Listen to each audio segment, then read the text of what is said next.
Bonjour à tous et bienvenue pour ce 3e épisode du podcast Horizon économique et innovation. On parle de tous les sujets d'actualité sur l'économie en général, de thèmes surtout focalisés sur ce qui est nouveau, des thèmes d'actualité, des thèmes de réflexion plus que de la technique, même si peut-être que certains podcasts, j'irai plus dans la technique, mais en tout cas, l'objet ici, c'est de discuter, et en particulier pour cet épisode, des entreprises en défaillance, en difficulté. N'hésitez pas à aller voir mon blog, philippecampos.com, en particulier la section podcast. Vous avez tous les podcasts qui sont répertoriés, et vous avez aussi en direction, en lien, les principaux diffuseurs des podcasts. Alors tous ne sont pas répertoriés, mais vous avez notamment Apple Podcasts, Google Podcasts, YouTube Podcasts, Deezer, Spotify. Vous en avez d'autres qui ne sont pas répertoriés, mais mon podcast est disponible. Par exemple, je pense à Audible. Et sur ce que je fais maintenant, je le fais à partir du 2e épisode, j'écris un article qui est basé sur le podcast. Donc, il y aura aussi un article sur le blog qui repose sur ce podcast, sur le thème du podcast. Je précise aussi que le podcast, il y a un site qui s'appelle Horizon Eco, Horizon avec un S, eco.fr, donc qui est repris dans mon blog. Alors, pourquoi j'ai voulu faire cette émission ? Parce que on voit dans la presse, on voit sur les réseaux sociaux certaines mentions des faillites d'entreprises, des défaillances, qui présenteraient un caractère extrêmement inquiétant et quelque chose qui n'aurait jamais été vu par le passé. En réalité, ceux qui émettent ces éléments-là, je ne veux pas dire que c'est conspirationniste, même s'il y en a certains, c'est le cas, mais souvent dans la presse, les papiers, ils mettent des titres accrocheurs pour vous faire peur, enfin en général, pas vous particulièrement, et pour que les gens cliquent, lisent, parce que souvent, j'ai vu d'ailleurs une fois un post sur un réseau social, je ne sais plus si c'est Twitter ou un autre, il mentionnait le fait qu'on connaissait aujourd'hui une situation de défaillance d'entreprise jamais vue auparavant, quelque chose d'historique, et on regardait la carte de la France, c'était repris d'un article, donc c'est une réalité, mais je vais vous expliquer pourquoi c'est pas quelque chose qui est en réalité extrêmement inquiétant, où on voyait l'augmentation des défaillances d'entreprises. Alors je me souviens plus, mais c'était par région. Par exemple, Île-de-France, alors je me souviens plus de la statistique, mais c'était quelque chose de très significatif, de l'ordre de 40, 50, 60, 70%, selon les régions. En soi, c'est pas faux. Mais ce qui est pas très honnête, intellectuellement, c'est de pas dire de là où on part. C'est-à-dire, oui, il y a une forte augmentation, mais il faut regarder d'où on part. Et ces statistiques étaient basées sur des données de mars, avril 2020, cette période 2020 jusqu'à fin 2021, où finalement les statistiques de défaillance étaient extrêmement faibles, anormalement basses. Pour vous donner un exemple, d'ailleurs je mettrai dans les liens des ressources le lien internet du site INSEE qui donne ces défaillances d'entreprise par mois. Et quand vous regardez, on va dire avant la crise, donc depuis 2000, mais avant la crise de 2008, on était aux alentours, il y a des fluctuations selon les mois, mais en tout cas, on était globalement aux alentours plus ou moins de 4000 faillites, défaillances par mois, à peu près. Et en 2008, donc en septembre, au moment de la crise de 2008, août-septembre, là, ça a flambé. Ça a flambé, c'est la crise de 2008, que certains ont comparé à la crise financière de 1929, causée par les subprimes. Et là, effectivement, on a un nombre de faillites, on n'est plus aux alentours plus ou moins 4000, mais plus entre plutôt aux alentours de 5000, 5500 faillites par mois, et ça sur une longue période. Il y a eu des baisses sur certains mois, des plus fortes hausses, mais en moyenne, on se situe à peu près entre 5000 et 5500 faillites par mois, et ça depuis la crise de 2008 jusqu'à peu près, on va dire, si on regarde les statistiques, fin 2015, début 2016. Après, ça a commencé à baisser, une tendance baissière. Jusqu'à au Covid, donc en avril 2020, où là, ça a chuté. On est passé à 1400 faillites. Donc, on va pas me dire que ces 1400 faillites, c'est quelque chose de naturel. Non, c'est quelque chose d'exceptionnel. Parce que, à ce moment-là, tout a été figé. Quasiment plus aucune entreprise faisait faillite. Bon, bien sûr, quelques-unes, mais si vous voulez, les entreprises, à ce moment-là, elles n'avaient plus à payer les URSSAF, elles n'avaient plus à payer leurs impôts. Les fournisseurs, beaucoup de fournisseurs ont accepté des différés. Les loyers, par exemple, des professionnels aussi, ça a été gelé. Les entreprises ont eu des prêts garantis par l'État à hauteur de 90%, donc les banques ont été beaucoup plus... Elles n'ont pas prêté systématiquement, j'ai vu des banques où il y a eu des refus, mais beaucoup plus ouvertes à prêter à des entreprises qui n'en avaient pas finalement la capacité et qui, surtout, certaines entreprises ont dépensé ces PGE, ces prêts garantis par l'État, et le problème, parce que ça a duré longtemps quand même, les PGE pendant 1 voire 2 ans, pas de remboursement à prévoir, les URSSAF, les dettes URSSAF, fiscales, etc. Il y a eu beaucoup d'étalement, l'administration a fait preuve quand même d'une certaine clémence, et à partir de là, le problème c'est que à un moment donné, il faut payer. Alors les entreprises qui avaient une bonne activité, elles s'en sont sorties. Les entreprises qui ont finalement diversifié, ont utilisé peut-être le prêt garanti par l'État pour d'autres usages, enfin pour d'autres investissements, et ça leur a permis de finalement très bien s'en sortir, eh bien ces entreprises-là, effectivement, bon, elles n'ont pas eu forcément... Aujourd'hui, elles sont sereines, elles n'ont pas de problème particulier, sauf dans certains secteurs qu'on pourra évoquer.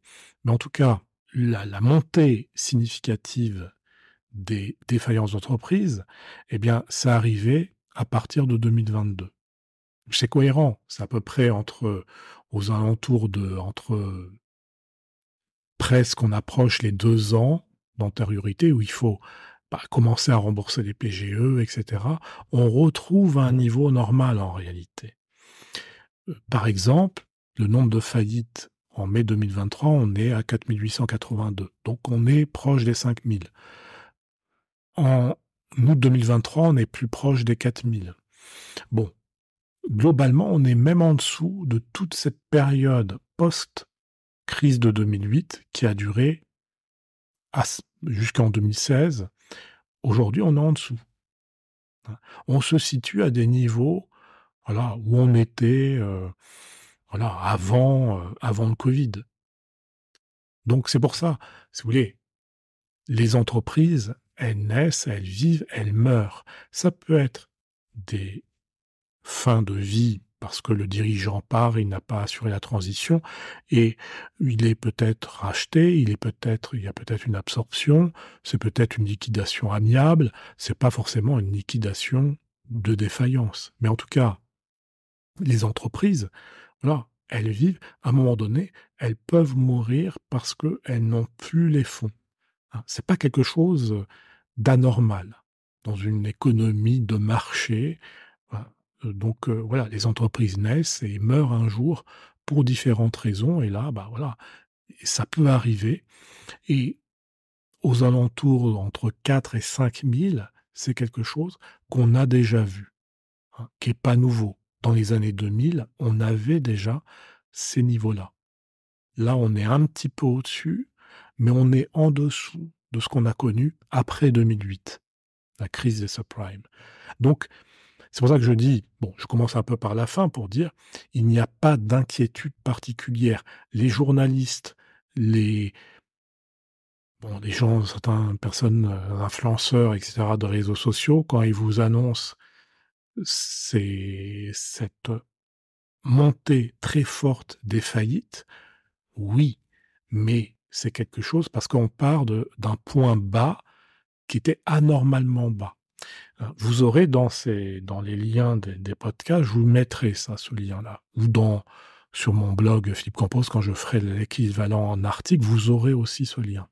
Et voilà, donc c'est pas quelque chose d'alarmant. Maintenant, ça ne veut pas dire que la situation est parfaite, qu'il n'y a pas de souci, qu'il n'y a pas de problème. Comme je vous l'ai dit, il y a des entreprises qui ont eu des PGE qui ne peuvent plus y faire face. Il y a des entreprises qui se trouvent dans des situations, des secteurs d'activité qui sont très marqués, très impactés négativement par une situation économique qui est pas bonne pour eux.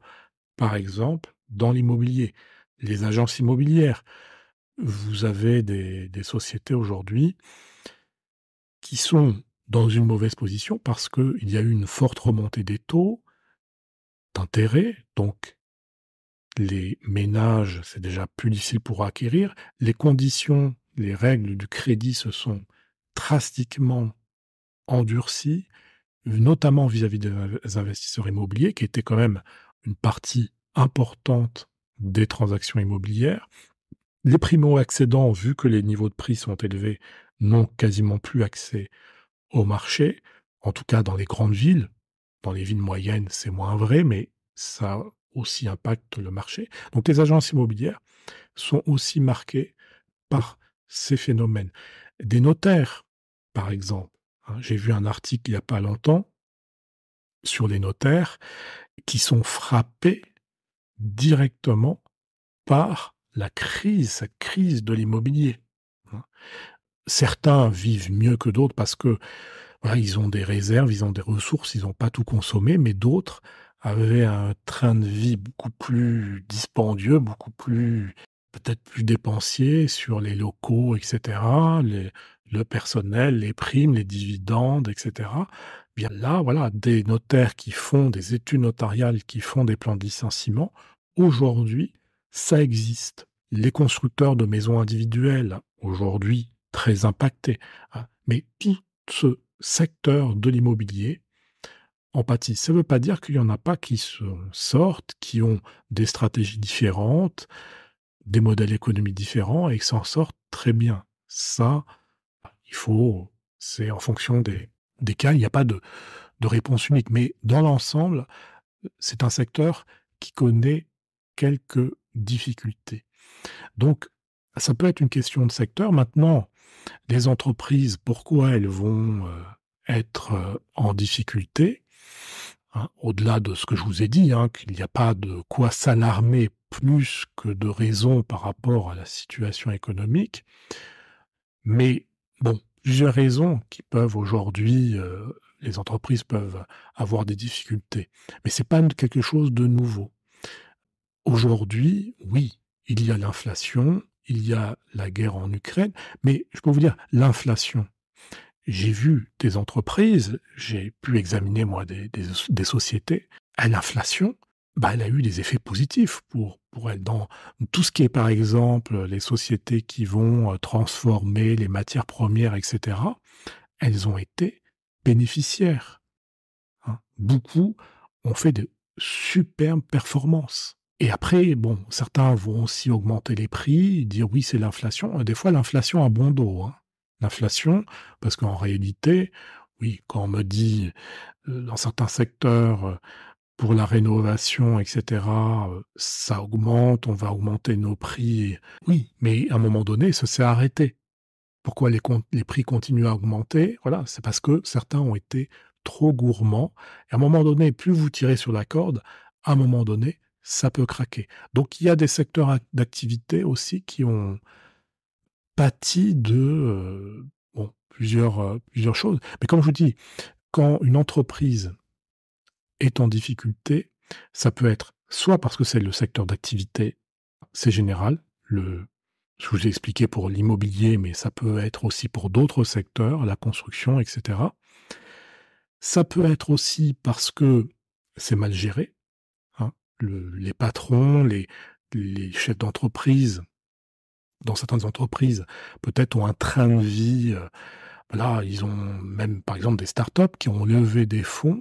Voilà, les belles années, ils dépensent, ils dépensent, ils dépensent. Ils payent très bien les salariés. Et puis, il y a la réalité économique, à un moment qui les rattrape parce que les investisseurs, OK, ils ont donné des millions, mais en réalité, les promesses ne sont pas tenues. Et bien là, voilà, il y a un retournement de marché. Et c'est un peu ce que aujourd'hui, on vit dans pas mal d'entreprises, les startups, j'en ai parlé dans mon dernier podcast. D'ailleurs, il y a un article qui est paru sur Les Échos, dont le titre, vous pouvez trouver sur internet, Startup droit dans le mur, 14 novembre, qui dit que, en résumé, depuis un an, les plans de réduction d'effectifs et procédures collectives se multiplient dans la French Tech. Donc ça va faire le ménage. Voilà. Mais c'est pas étonnant. J'ai pu voir, moi, des startups où effectivement, quand on regardait la croissance du chiffre d'affaires était phénoménale, certes, mais les clients ne payaient pas. Donc, moi, si on me dit, voilà, vous avez une entreprise, ce qui compte, c'est votre croissance de chiffre d'affaires. Les marges, on verra ça après. Le dirigeant, lui, ce qui compte, c'est la croissance de son chiffre d'affaires, même s'il a des mauvais payeurs. Bon, tant que ça fait du chiffre d'affaires, voilà. Et j'ai vu des sociétés comme ça, on voyait, il y avait une croissance, mais le poste client, il augmentait, pas parce qu'il faisait du nouveau chiffre d'affaires, mais parce que il y avait des délais de paiement de 6 mois, 1 an, 2 ans, et même certains ne payaient pas. Et donc, oui, vous pouvez faire de la croissance comme ça, mais c'est pas de la bonne croissance. Et à un moment donné, les actionnaires, ils veulent quand même avoir un retour sur investissement. Vous pouvez leur raconter des mensonges. À un moment donné, voilà, enfin, vous mentez. Peut-être que vous le faites de bonne foi, mais si vous dites: «Voilà, je vais me retrouver, avec un cash flow bénéficiaire, mon EBITDA et cetera», mais si vos clients ne payent pas, à un moment donné, dans l'équation économique, voilà, vous allez faire une nouvelle levée de fonds et cetera, mais à un moment donné, les investisseurs ne voudront plus investir et votre valeur va fortement baisser. Ça va être des nouveaux investisseurs, les investisseurs historiques vont être dilués. Voilà. Enfin, ça, c'est le coût classique. Et moi, c'est marrant parce que, enfin, c'est marrant. Je le vois des fois, parfois dans certaines sociétés, et les dirigeants, les investisseurs, ils apprennent pas de leurs leçons. Ils n'apprennent pas de leurs autres expériences et ils se font bananer comme ça.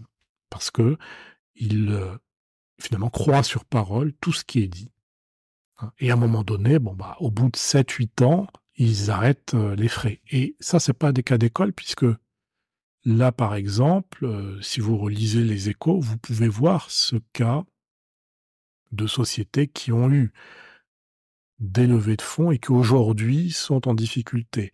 Là, par exemple, dans Les Échos, on parle de Cityscoot placé en redressement judiciaire, qui loue des scooters en libre service. Donc elle poursuit son activité en quête de nouveaux investisseurs, mais elle est en redressement judiciaire. Donc quand vous faites appel à des investisseurs dans le cas de redressement judiciaire, ils investissent, mais pas au même prix, hein. Luco, pour l'assurance habitation, pareil, redressement judiciaire. Vous avez aujourd'hui une chaîne qui a été reprise il y a 3 ans, Habitat, dans tout ce qui est meubles et décoration, redressement judiciaire, hein. Un plan de continuation a été fait, un groupe de BTP qui cherche un repreneur après son dépôt de bilan. Bon là, on n'est plus dans le monde des startups, mais pour vous dire, c'est pas quelque chose, comme je l'ai dit, de cas d'école. Là, vous avez un autre article où on parle d'hécatombe dans les startups françaises de mobilité. Donc on a parlé de Cdiscount. Il y a néo-loueur de voitures Carlili en redressement judiciaire. La marque de vélo cargo électrique Kifi qui a mis la clé sous la porte, etc., etc. Donc, il y a ce phénomène d'ultra-dépense parce que vous avez des investisseurs qui ont mis de l'argent et finalement les dirigeants, bah, c'est pas leur argent en réalité, donc ils agissent, ils se comportent un peu n'importe comment. Et puis au moment de la période de la remontée des taux, bah, effectivement ça fait mal parce que quand ils veulent lever de nouvelles dettes, c'est plus dans les mêmes conditions. Vous avez parfois, bon, comme je vous l'ai dit, des difficultés de secteur, comme l'immobilier. Ça, vous pouvez difficilement agir dessus. Vous pouvez essayer de vous en sortir, mais c'est déjà plus délicat.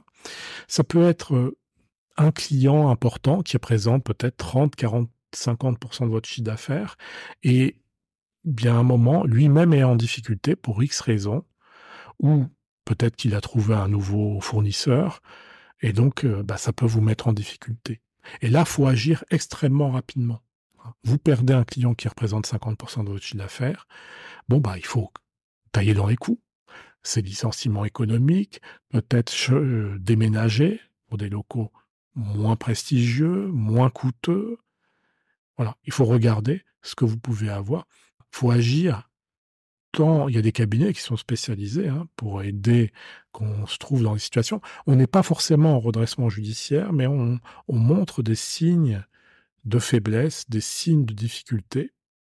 Et justement, là, il y a des mesures qui existent en France, différentes natures. On peut citer, je ne vais pas rentrer dans le détail, parce que ce n'est pas l'objet, mais on peut citer, par exemple, des procédures qui sont confidentielles, comme le mandat ad hoc. On va négocier avec certains créanciers, ou la conciliation, où on va essayer aussi de trouver un accord avec ses créanciers pour échelonner ses dettes. Donc ça, c'est quelque chose de préventif. Il y a quelque chose de plus important, c'est la procédure de sauvegarde. On va restructurer la dette sous la supervision d'un administrateur judiciaire, mais on n'est pas encore en état de cessation de paiement. Cessation de paiement, c'est qu'on ne peut plus faire face à nos dettes. La définition, c'est on ne peut plus faire face à ces dettes exigibles par rapport à ces actifs disponibles. En gros, c'est la trésorerie ou des choses qu'on peut mobiliser en cash à court terme pour faire face à ces passifs exigibles. Et donc là, bah, l'objet, c'est de trouver une solution qui vous permet finalement d'éviter cette situation. Donc, ce qu'il faut, c'est anticiper. Si vous voyez que effectivement vous avez perdu un gros client, vous allez regarder, bon, bah, quelles sont les mesures que je peux prendre. Le problème, c'est que effectivement, les licenciements économiques, on n'est pas aux États-Unis. Le processus est long. Il y a même, si vous vous justifiez, peut-être de bonne foi, que vous êtes en licenciement économique, peut-être qu'on va, des salariés, des syndicats vont vous attaquer pour dire non, vous n'êtes pas en licenciement vous n'êtes pas en situation de licenciement économique, vous n'avez pas de réelles difficultés. Des fois, c'est vrai que c'est des situations qui parfois sont inventées, dans des cas rares, mais là, on est dans de l'ordre même limite du pénal, donc c'est autre chose. Mais quand vous êtes de bonne foi et que vous avez de réelles difficultés financières, certains peuvent contester parce que ça ne les arrange pas. Donc, il y a ce phénomène-là de pouvoir anticiper. D'ailleurs, il y a la profession de commissaire aux comptes, que je connais quand même, et dans ces procédures, dans un audit de commissaire aux comptes, vous certifiez des comptes, vous avez une partie de la mission qui est la procédure d'alerte. C'est-à-dire que vous devez alerter le dirigeant, les actionnaires, le conseil d'administration, le tribunal de commerce, qu'il y a des difficultés. On n'est pas encore en état de cessation de paiement, mais c'est une mesure de prévention que le commissaire aux comptes doit faire. C'est pas à son desiderata, il est obligé de le faire. S'il ne le fait pas, et que la procédure, effectivement, aurait dû être faite, sa responsabilité peut être engagée. Attention, c'est si les éléments le prouvent, parce que quand une société va au dépôt de bilan, des avocats, des actionnaires ou des créanciers, des fois recherchent des responsabilités. Ils vont chercher la responsabilité de commissaire aux comptes en disant il n'a pas fait la procédure d'alerte ou il l'a fait trop tard. Mais ça, il faut que ce soit démontré. Et la plupart du temps, c'est juste des manœuvres pour essayer de trouver, parce qu'ils sont assurés, les commissaires aux comptes, de trouver des responsabilités. Mais, pour dire, c'est quelque chose d'important. Moi, j'ai eu l'expérience, je l'ai fait à plusieurs reprises, et ce que j'ai remarqué quand même, dans l'ensemble, c'est pas unanime, mais dans beaucoup de cas, beaucoup de dirigeants, c'est la politique de l'autruche. C'est qu'ils ne veulent pas comprendre. Et bon, vous faites la procédure d'alerte, vous faites votre travail, le tribunal de commerce est informé, éventuellement le conseil d'administration s'il y en a un, il y a un. Bon, les procédures, ça dépend du type de société, mais ça, je ne rentre pas dans ce détail. Après, ben, vous faites votre travail, vous expliquez, vous êtes pédagogue, mais malheureusement, certains ne veulent pas comprendre, et c'est la politique de l'autruche, donc ils s'en soucient pas. Ils diront ça ira mieux après, ça ira mieux plus tard, voilà. Et ben, au bout de quelques mois, la société est en redressement judiciaire. On aurait pu éviter. Et puis après, dans un deuxième temps, même liquidation judiciaire, c'est la mort de la société. On aurait pu l'éviter, mais finalement, ben, le commissaire aux comptes n'a peut-être pas forcément été entendu. Et s'il n'y a pas de commissaire aux comptes, parce qu'aujourd'hui, les commissaires aux comptes, c'est déjà dans des sociétés déjà d'une certaine taille, au moins 8 millions d'euros de chiffre d'affaires, eh bien, dans ce cas-là, effectivement, vous avez un acteur qui peut alerter, hein, en sachant si c'est des pertes qui n'ont pas été, en quelque sorte, dissimulées, parce que parfois, les difficultés sont cachées par certains, mais tôt ou tard, de toute façon, ça se sait parce que la trésorerie, vous pouvez pas l'inventer. Donc voilà, donc pour dire, il y a toute une série de mesures qui existent et que, voilà, normalement, les dirigeants doivent agir, parce que ce qui compte, hein, quand vous avez des difficultés, comme je vous l'ai dit, vous perdez un client, des clients où ça touche tout le secteur, c'est la rapidité. Et c'est la difficulté en France, parce que des licenciements économiques, pour prendre des mesures, c'est pas si évident que ça. Voilà, vous avez un bail, vous pouvez pas partir comme ça. Vous avez une usine, c'est pas si simple. Enfin voilà, c'est plus facile à dire qu'à faire. Voilà, on a à peu près balayé tout ce que je voulais évoquer avec vous, discuter de ces problématiques d'entreprises défaillantes. Donc en synthèse, comme je l'ai dit, aujourd'hui, il n'y a pas de sujet si préoccupant. Oui, il y a des faillites, mais on est à un niveau en dessous de la période qui a suivi la crise financière de 2008. Il y a aujourd'hui une augmentation, mais on compare quelque chose qui n'est pas comparable, la période post-Covid où tout était arrêté, les dettes ont été gelées, mais à un moment donné, il faut payer. Donc c'est normal qu'on revienne à une situation normale, entre guillemets, enfin, c'est-à-dire comparable à ce qu'on avait observé dans les années 2000. Voilà. Donc c'est pas quelque chose de dramatique au sens, voilà, c'est la fin, hein, comme certains peuvent l'écrire des fois, ou en nombre de licenciements. Voilà, la situation n'est pas rose, hein, bien sûr, hein, il y a l'augmentation des coûts d'électricité, etc. Toutes ces choses-là, ça a un impact. Et des secteurs qui ne sont pas directement, on va dire, impérativement nécessaires pour les personnes, bah, c'est les secteurs qui sont le plus touchés. Bien sûr, on est obligé donc il y a l'immobilier, mais il y a, ça c'est l'effet taux, l'effet restriction du crédit, mais maintenant il y a tout ce qui est les entreprises habillement, textile, tout ce qui est, là je vous ai cité Habitat qui a été placé en redressement judiciaire, donc tout ce qui est ameublement, décoration, ça passe en second dans une période très inflationniste. On voit qu'il y a des changements. Je peux citer aussi un groupe de luminaires, les magasins de groupe Keria en redressement judiciaire en novembre. Voilà, donc dans les luminaires, pareil, c'est quelque chose qui n'est pas en réalité indispensable pour la vie de tous les jours. Donc petit à petit, on voit, on observe, voilà, ces redressements judiciaires. Mais dans les années 90, dans les années 2000, on avait aussi tout ça.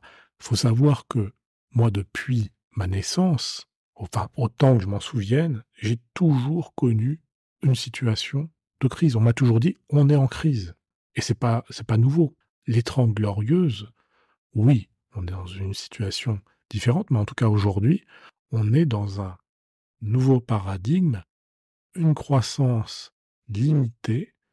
La particularité, c'est qu'il y a eu là effectivement une forte inflation, mais quand vous regardez le taux, les statistiques de défaillance, vous regardez le taux de chômage, vous regardez les niveaux de valorisation des cours de bourse, vous regardez l'industrie, l'économie, hein, dans beaucoup de secteurs, on manque de main-d'œuvre, l'hôtellerie, la restauration, et même, par exemple, l'expertise comptable. J'ai plein de confrères qui se plaignent de ne pas trouver des collaborateurs. On n'est pas dans une situation, comme on peut le voir dans certains pays, comme l'Argentine, par exemple, mais aujourd'hui, on est dans une situation qui, à mon sens, reste meilleure que ce qu'on observait en 2008.